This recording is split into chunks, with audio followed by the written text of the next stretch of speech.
François, on se retrouve juste après un week-end qui sera mémorable.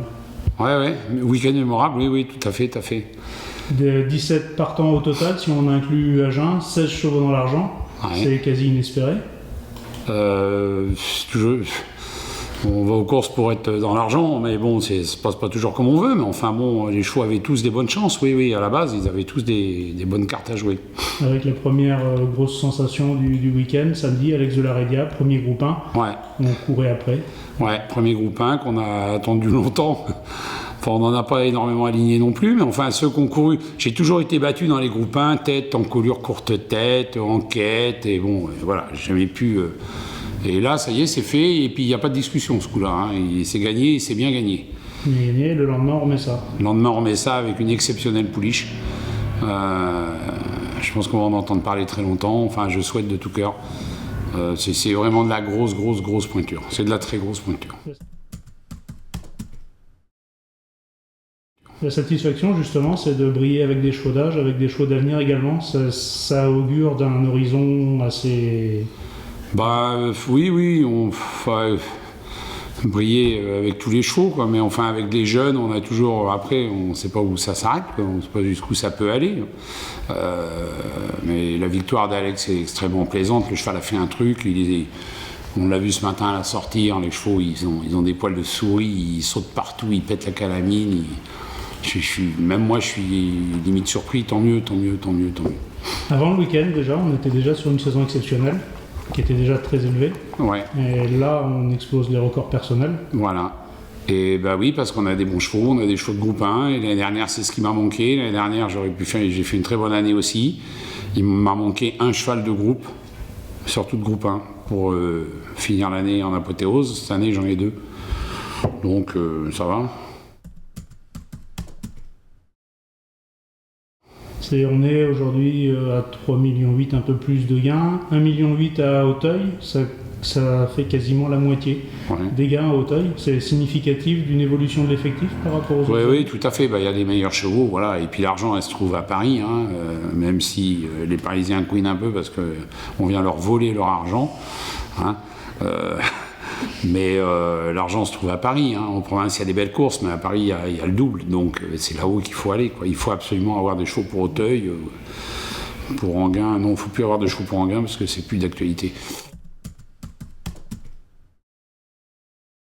Alors justement, Enghien, 775 000 € de gains à Enghien, pas négligeable. Et on en vient à un sujet un peu politique du moment qui vous tient à cœur. C'est peut-être effectivement le maintien des hippodromes d'obstacles en France. Je pense que le maintien des hippodromes d'obstacles en France, c'est-à-dire qu'au fur et à mesure, les hippodromes d'obstacles disparaissent les uns après les autres. Tous les chevaux ne sont pas capables d'aller à Auteuil, tous les chevaux ne sont pas capables de courir à Paris. Si vous arrivez à Paris à Auteuil avec un cheval qui est un petit peu juste, vous allez courir une fois, il va très bien courir, vous allez dire c'est bon, je tiens le bon, et puis la course d'après, il va être dernier décollé, et puis il va mettre 6 mois à s'en remettre. Donc je pense que c'est un très... Moi, professionnellement, je pense que c'est pas un bon calcul. Je pense qu'il faut avoir une diversité d'hippodromes. C'est ce qui faisait la force des Français, c'est que on avait une diversité d'hippodromes, Enghien, Compiègne, Fontainebleau, Pau, Toulouse, Angers. Et là, plus ça va, plus ça se réduit. Alors on va se retrouver tous au même endroit au même moment.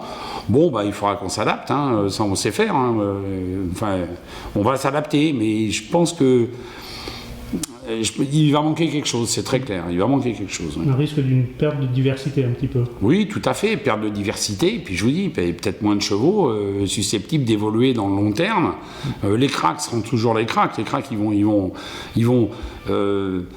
pour vous donner un exemple qui n'est pas un très bon exemple, mais l'année prochaine, je les rentroue, moi, mes chevaux. Je peux très bien rentrer Alex de la Réda à Enghien, ou de Boncoeur. Je ne vais pas la rentrer à Compiègne ni à Fontainebleau. Donc, je vais où? Je fais quoi? Je rentrerai directement à Auteuil. Donc, la première sera pour des fraises, et puis après, on montera les marches. Voilà. On a donc vécu un grand week-end. On parlait des bons chevaux, de la diversité des hippodromes. Et Alex de la Rédia, l'actualité, finalement, le week-end est à peine fini. On pense déjà à l'avenir. Oui, j'en avais déjà parlé à Auteuil avec Anthony Bromley.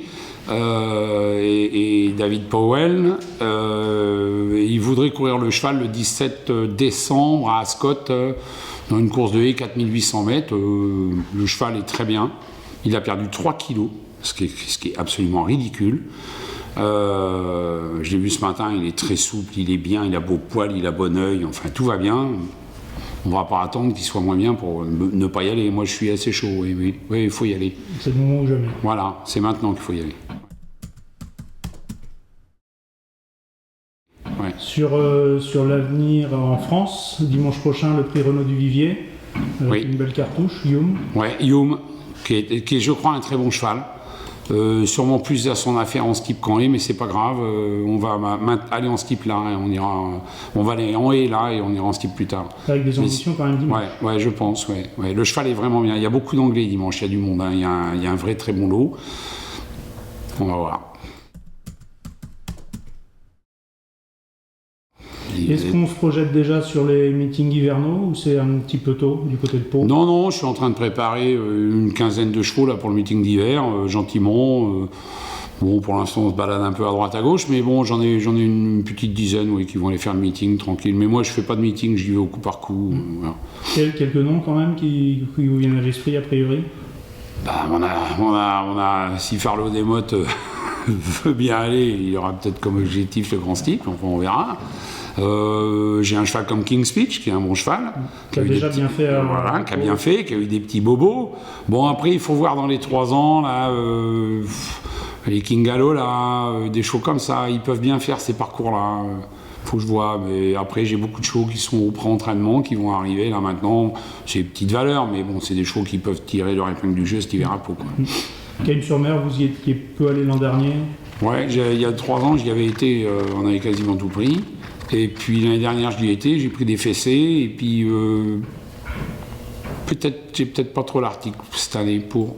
D'accord. Voilà, mais j'irai peut-être quand même, jeter un petit coup d'œil, au moins prendre la température, voir un peu si c'est jaune. Tout ça, ça fait appel à beaucoup d'organisations, d'infrastructures, de personnel. Ce matin, on vous a vu féliciter justement les gens qui étaient à cheval. C'est quelque chose qui vous tient à cœur également?